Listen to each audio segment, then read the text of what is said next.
Hi, I'm Tamar, and this year, International Women's Day, hashtag is Press for Progress. I've collaborated with some incredibly supportive, amazing Sisterhood friends, and together they've worked with me to respond to my own Me Too moment. Our video is going to explore how, as women, we can support each other. Let's start by talking about the Me Too moment and the personal impact that it had on both myself and other women. A group of women in an online platform coming from all over the world, from very different backgrounds, cultures, heritages. Strong feminist core values, had got anxiety, difficulties. A group of them decided to try and bring that into a physical space. And they spent a lot of time and a lot of energy and a lot of emotion ensuring that this event was accessible, it was inclusive, but most importantly, people felt safe. It was incredible. Over 100 women, most of them were strangers to each other before they came there. People were even wearing little pins to say they had any social anxiety, so we could ensure that they were okay. It was a beautiful celebration of friendship and love, and being totally honest, stone cold as I am, I felt all the positive love in that room on that night. This was a women's prom where we can dress up and wear mad stuff, and I did check with people first, how about going full on Gaga? And people were like, yeah, go for it, wear something mad. I don't need much egging on to wear on a crazy outfit, so yeah, I went for it. I wore the beautiful corset top, the Marie Antoinette skirt. I decided to really go Gaga, really go mad, really thick, sexy dance tights. Ooh! Rather bonkers, aqua sequin hot pants. These rather amazing leopard print pink suspender belts. And to top it all off, we have the crazy pippy long stocking est kind of pink and white tights. To me it was a bit more of a crazy clown outfit, and it was a bit of a laugh, and it was fun, and it was kind of Gaga go mad. Anyway, big massive skirts, really difficult to dance in them.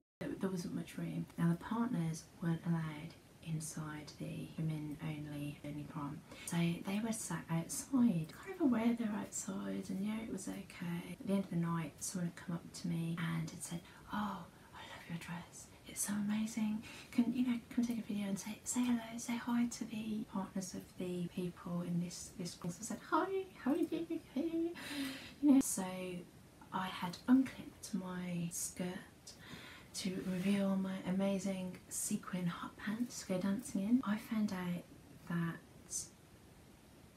there had been photographs and a video taken covertly of me. A teeny tiny group of men, and I emphasise teeny tiny group of men, decided to take it upon themselves to film some of the women at this event. And this teeny tiny group of men were connected to one or two women who were at this event. What happened was a man who was there with his partner actually filmed and in some cases took pictures of Tamar and her outfit without her consent. Now, it's not just that they took it upon themselves to film it, it's the fact that they decided to live stream it onto a social media group, and it's a closed group. So 100 and something strange people, men, saw this live stream. The clear intention was to mock and deride and sneer at her outfit. Not only that, but also to snigger a bit at cleavage, at her back view, etc., etc. It was clearly secretly being done. People weren't aware of it. And they particularly focused on one woman who is my friend. And the thing is, for me, seeing her being filmed secretly and knowing that this is being shown to a strange group of men without her knowledge or consent, it was really disgusting and it was really upsetting. I was a friend of Tamar's. When I first heard that this had happened, even though I wasn't at the event, I felt sick. I felt physically sick. Here's another reaction from another woman friend. I'm going to read that one out too. When I heard what happened, I was sad and angry for my friend. What happened was invasive and disrespectful. I don't understand why the men involved thought they had the right to be so invasive and treat her like a thing. This is bullying. I want to see my sisters and brothers speak up more rather than cover up. Trying to sweep this behaviour under the rug only makes things worse. We need to speak up and confront and talk about why it was wrong. Here's another reaction by another woman who knows Tamar. I'll just read it out. I'm disgusted by what happened in this situation. It seems that outdated patriarchal beliefs still persist in male-dominated spaces. How can it be said a woman has made herself vulnerable by what she's wearing? Too often where these incidents do happen, it seems that a woman speaking out about it is labelled a crazy feminist, or, my personal favourite, a feminazi. Because speaking up for the rights of women is obviously a direct parallel with the systemic extermination of an entire race. This needs to stop. As a society, we need to demand better. This is not okay. This shouldn't have to be challenged with questions like, how would you feel about the same happening to your partner, sister, mother? I shouldn't feel concerned about leaving the house and the possibility of a man covertly recording me. No one should. This contribution is from a female friend who's a little bit camera shy, so she sent me a message. On the eve of International Women's Day, I write with a heavy heart. In a year that marks 100 years since women got the vote, recent events have made me feel that women are still swimming in treacle, trying to justify why they should be treated equally, striving for equal pay, the right to simply feed their child in public without being sexualised or harassed, wanting a society that won't vilify a woman for wearing a short skirt or being defined by the clothes they choose to express themselves. As a Daily Mail article stated, women who button up their clothes are actually telling their boss that femininity means weakness, not power, while high heels can make a woman appear less intelligent. Whilst it has been said that clothes maketh the man, clothes thereafter do not automatically invite unwanted, harassing attention. It may come as a surprise to some that women dress for themselves. In a world obsessed with the sexualisation of the body, Georgina Wong said that feminism's place in fashion is questionable and can be lost amongst the trends that sexualise the female body. Women choose clothes based on their own preferences, what makes them feel good. What they wear will be chosen to suit them and not what society or men think of what they have on. Only yesterday, whilst discussing International Women's Day, Orfea Okunis, Science and Technology Minister, said that women should change your old-fashioned attitudes. If you continue whining, you won't be leaders. Since when is standing up for yourself a case of whining? International Women's Day is the one day of the year that recognises the value that women bring collectively to the world and highlights the ways in which women have struggled and fought for the little progress we see today. Recently, whilst at a women's-only event for alternative, like-minded women, held to allow attendees to dress to project their individual personalities without judgment, a group of men at the venue, attached to some of the women in attendance, decided it was appropriate and acceptable to film one of my friends and stream it live on Facebook. This friend was not aware of the nature of the filming, nor to the extent to which the discussions about her reached, until weeks after.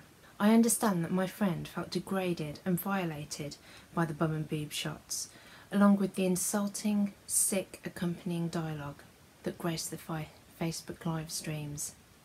This reductive action, carried out by someone who obviously cannot consider the wider implications of their actions, was evident of the wider programme of othering and degradation in society today. Othering is a term that not only encompasses the many expressions of prejudice on the basis of group identities, but also proliferates inequality and marginality.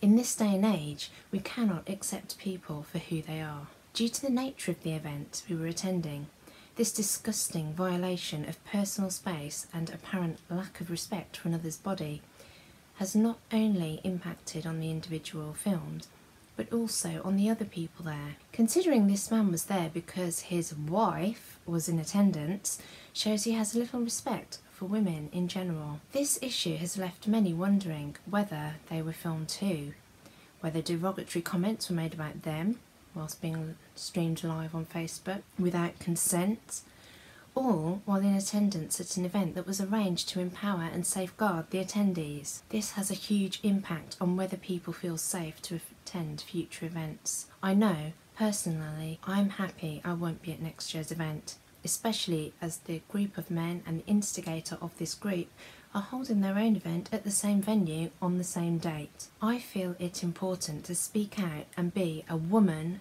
of women. That is, after all, what we should stand for, what International Women's Day is celebrating, and what a self-respecting individual, whether male or female, should do in such situations. The interpersonal and group dynamics will have forever been affected by someone who isn't part of the group of women and who was not even attending the event in question. It is no longer a safe space for individuals to express themselves. It's very sad that in 2018, women still have to bring the thoughtless, intruding actions of men to the forefront of public conversation, fight for gender equality and equal rights. Though we are better off than 100 years ago, the incidences at the event have publicly proven that the male mindset is still firmly in the 1800s. A few weeks ago, at the Brit Awards Academy, many people took a stand and wore white roses to mark their support of the Time's Up and the Me Too movements. Such a huge campaign in the public eye, which, I'm horrified to say, ended with paparazzi holding cameras low to get photos up the skirts of the women there, whilst they got out of cars. A shout out to Holly Willoughby for highlighting this shamble of an ending to what started as an empowering event. My wish from posting this is that people continue to speak out, support campaigns, point out the injustice, starting that debate. That's how change will come, and how a better society for the future women of this misogynistic society that we're currently surviving in.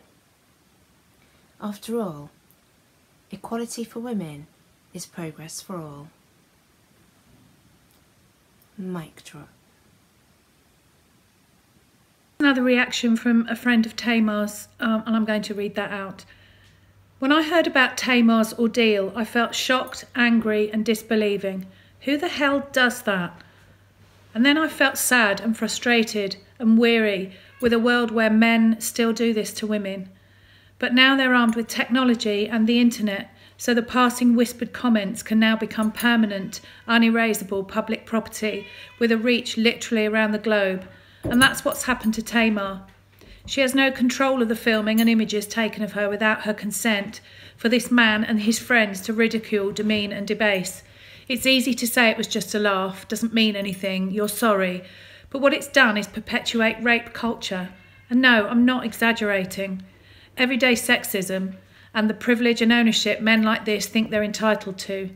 And it's hurt and humiliated a bloody lovely woman who didn't deserve it. She's not an object, not your property, not there to be appraised by men based on her body, her looks, her clothes. She's women everywhere. Your mum, your lover, your daughter, your sister, your mate, your auntie, your grandma, your wife. You get the idea. Would you like it if this happened to them? Would you be outraged? Would you think it was funny? Would you want to beat the fucking shit out of the group of men humiliating your wife online without her knowledge? If anything good can come out of this, it's that you and the people who had fun with this ask yourself these questions and that we keep standing up for women. But particularly what really, really angered me is that this is another woman of colour. There weren't many of us in the room that night. And the wannabe Weinstein in this little incident is a white man. It isn't just the individual that's been hurt, but it's all the people that care about her. It hurts us as well. And it hurts us because it could have been us. And in fact, it probably has been us. Just think about, before you take the piss, just how much you might be hurting the people who care about that person as well as that person. I never received an apology from the man who filmed me, and I never received an apology from any of the men who made derogatory comments about me online. I wouldn't expect to have an apology from their partners. However, what I would have expected would have been a little bit of solidarity and support. And it's afterwards, when I really thought about it, that I realised how disappointed I felt about not receiving that. What I want to talk about is the complacency of others, and the fact that these people, in my mind, are just as abhorrent as the people that posted it. We are living currently with a lot of media and a lot of attention and focus on equality, on women's rights, on things that are really insanely important. And what you felt from the media is this massive outpouring of support. And what my problem is that we haven't seen that in this situation. We haven't seen it from the men, which is sadly not always so much of a surprise. There are some wonderful, enlightened, sensitive, women-loving men out there that have taken up this cause and have supported the people affected and have slated the people that did it. And my hat's off to you guys. You are amazing. You are, fulfilling us with hope for the menfolk of the world. But for me, it's the women. It's the women that haven't stood up, that have been too slow to act. And also, it's the wives of some of the men involved. The fact that they've not stood up and said that it was wrong, that it's disgusting, it's voyeurism, it's illegal, it's sexually predatory. They haven't stood up. They haven't said, this is a problem. That someone has even gone, oh, no one really knows who this person is. They don't really contribute very much. How is that supportive? How is that going to stop the problems that we have if that is your attitude? And it's the people not shouting out. There have been online arguments, and for me, anyone that doesn't comment, anyone that doesn't get involved, anyone doesn't stand up and shout about the fact that this behaviour is disgusting, is just as guilty as those that filmed it. That's my opinion. I'm sure many people disagree with it. But personally, I think if you are not part of the solution, you are part of the problem. And we need to stand up and support each other against people that will take these opportunities to do terrible, horrible things and then blame the person who was filmed. To me, that's insane. That is perpetuating rape culture. Oh, well, she deserved to be raped. She was wearing a short skirt. No, that's bullshit. It really boils my piss.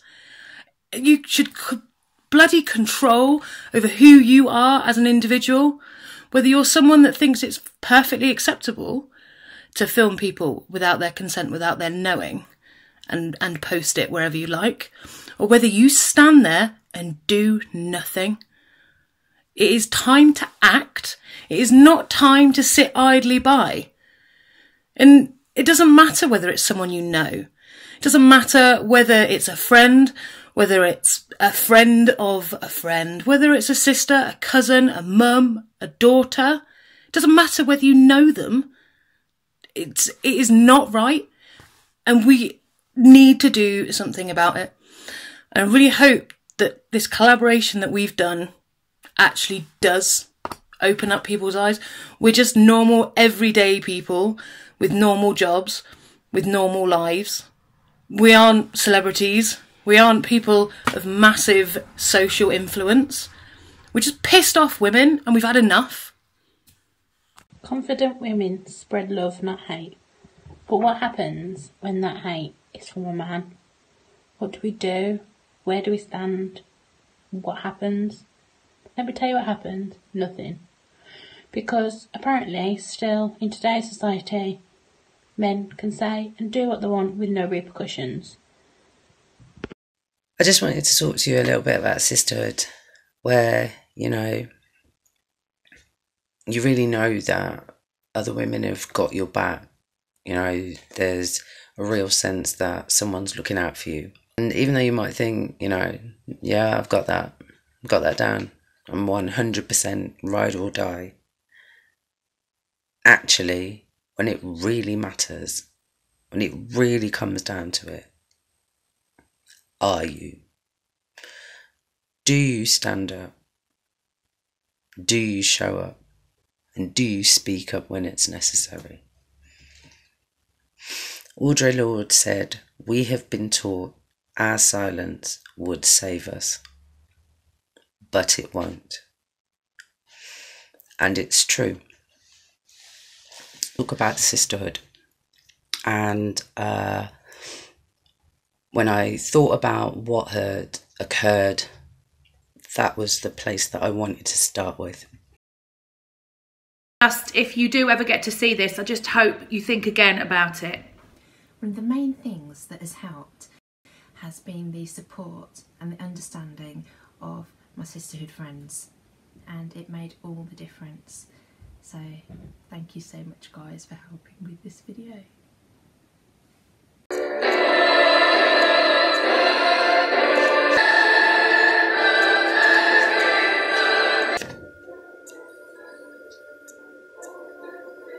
To end on something positive, especially for my friend. And my words aren't particularly good, so I'm going to borrow from Maya Angelou.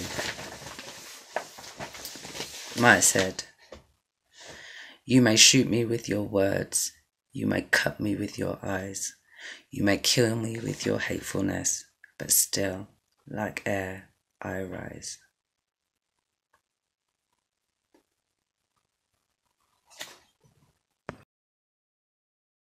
So thank you for watching, and goodbye.